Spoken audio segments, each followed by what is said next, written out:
আপনার Facebook hack হয়েছে কিনা সেটা দ্রুত চেক করে নিন। যদি আপনার ফেসবুক হ্যাক হয়ে থাকে তাহলে কিন্তু আপনার স্বাদের পেজটা হারাবেন। তো আপনার ফেসবুক হ্যাক হয়েছে কিনা সেটা চেক করার জন্য ফেসবুকের অফিসিয়াল অ্যাপসে চলে যাবেন। আপনার পেজ যদি লগ ইন করা থাকে আপনার প্রোফাইলটা লগ ইন করে নেবেন।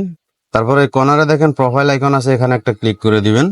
এখান থেকে সেটিং এ ক্লিক করবেন। সেটিং থেকে পাসওয়ার্ড এন্ড সিকিউরিটি এখানে একটা ক্লিক করে দিবেন। নিচে এসে এখানে আবারও পাসওয়ার্ড এন্ড সিকিউরিটি এখানে একটা ক্লিক করে দিবেন। তারপরে নিচেই দেখেন লেখা আছে where you are logged in, এখানে একটা ক্লিক করে দিবেন। তারপরে ফেসবুকের নাম আসবে, এখানে একটা ক্লিক করে দিবেন।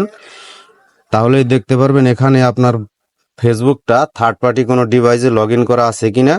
তাহলেই বুঝতে পারবেন যে আপনার ফেসবুকটা হ্যাক হয়েছে।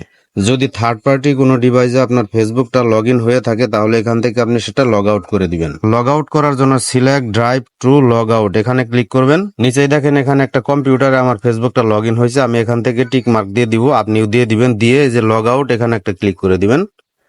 দিয়ে এখানে দেখেন আবারও লগ আউট আছে, এখানে একটা ক্লিক করে দিবেন। থার্ড পার্টি ডিভাইসে যে লগ ইন করা আছে সেটার থেকে লগ আউট হয়ে যাবে। তো ভিডিওটি ভালো লাগলে লাইক কমেন্ট করবেন আর প্রতিনিয়ত এরকম ভিডিও পেতে পেজটি ফলো দিয়ে পাশেই থাকবেন।